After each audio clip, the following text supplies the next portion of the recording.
Para analizar la crisis en Bolivia, tenemos el comentario del doctor Juan Cruz Olmeda, profesor e investigador del Centro de Estudios Internacionales del Colegio de México y director de la revista Foro Internacional. Al igual que su vecino Chile, Bolivia ha experimentado durante las últimas semanas protestas, movilizaciones y enfrentamientos que han paralizado al país.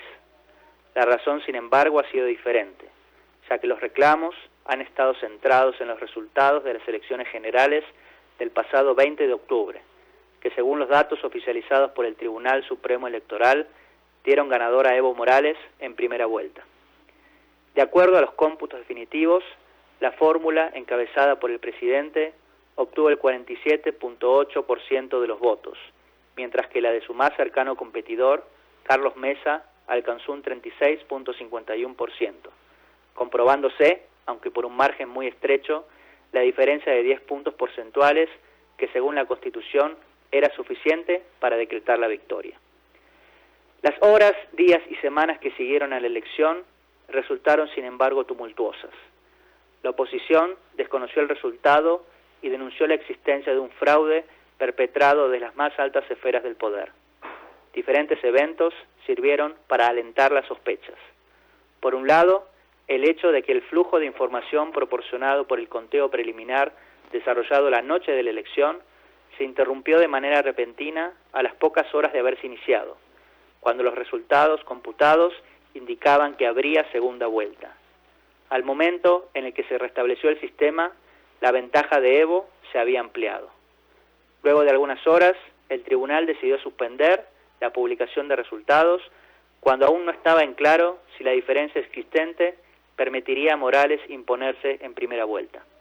Por otro lado, llamó la atención la decisión del vicepresidente del Tribunal Supremo Electoral de renunciar a su cargo, alegando su desacuerdo con la decisión de dicho cuerpo de suspender la transmisión de los resultados, dando a entender que dicha disposición había estado motivada por razones políticas con la intención de favorecer al presidente. En días posteriores se multiplicaron las manifestaciones denunciando las irregularidades del proceso y ganaron incluso más fuerza cuando el Supremo Tribunal Electoral oficializó la victoria de Evo luego del recuento definitivo. Comités cívicos ligados a la oposición decretaron a lo largo del país una huelga por tiempo indeterminado en defensa de la democracia. El oficialismo también adoptó una postura activa. Morales convocó a distintas marchas para defender su triunfo e incluso en reiteradas oportunidades proclamó que se estaba gestando un golpe de Estado en su contra. Al mismo tiempo, sin embargo, y en parte por el aumento de la presión tanto local como internacional, adoptó ciertas medidas orientadas a distender la situación, aceptando, por ejemplo, una auditoría del proceso llevada a cabo por la OEA, comprometiéndose a cumplir con las disposiciones que de ella emanaran. También convocó, en algunas oportunidades, al diálogo con la oposición. En la semana que culmina, la situación escaló. Diferentes enfrentamientos en Cochabamba generaron muertos y distintas unidades policiales en ciudades como Santa Cruz, Cochabamba e incluso La Paz decidieron amotinarse en solidaridad con las denuncias de fraude. Los reclamos de la oposición no solo se concentraron en demandar la repetición de las elecciones, sino incluso comenzaron abiertamente a pedir la renuncia del presidente. En diferentes ciudades, funcionarios del oficialismo resultaron hostigados de manera violenta y distintos alcaldes y gobernadores tomaron la decisión de renunciar a sus cargos. En un giro de los acontecimientos, hoy domingo, hace unas pocas horas, Morales anunció la decisión de repetir las elecciones y de renovar la composición del Tribunal Supremo Electoral, en reacción a la situación que vive el país y a los resultados preliminares de la auditoría de la OEA que indican diferentes vicios del proceso electoral. La gran pregunta es si esta decisión servirá para calmar los ánimos en un contexto de alta polarización en donde la propia presencia de Morales en la boleta electoral ha sido el eje de una profunda controversia.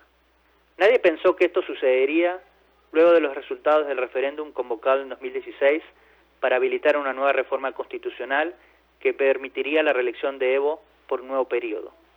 En ese momento, un 51.3% de la población se pronunció en contra de dicha posibilidad. Sin embargo, diferentes sectores del oficialismo volvieron años después a levantar dicha bandera, aunque con un argumento más rebuscado, proponiendo que de impedírsele a Evo competir nuevamente, tal como lo establecía la Constitución, se estarían violando sus derechos políticos, establecidos en la Convención Americana de Derechos Humanos, a la que adhiere el país andino. En una decisión sumamente criticada y polémica, el Supremo Tribunal Constitucional aceptó el reclamo, declarando inconstitucionales ciertos artículos de la propia Constitución, impulsada por Morales y el MAS y promulgada en 2009. Después de la reciente decisión de Evo, la pelota parece ahora estar en la cancha de la oposición. Seguramente distintos sectores continuarán con la postura de reclamar la renuncia del presidente e impedir que se pueda presentar como candidato. El propio Carlos Mesa hizo referencia a esto último luego del anuncio, aunque no volvió a insistir con los pedidos acerca de que Morales se aleje del cargo, como señaló reiteradamente en días pasados. Sostener una posición intransigente y violenta, sin embargo, podría jugarle en contra y generar aislamiento, profundizando la crisis. Para Radio Educación, Juan Cruz Olmeda, profesor investigador del Centro de Estudios Internacionales del Colegio de México.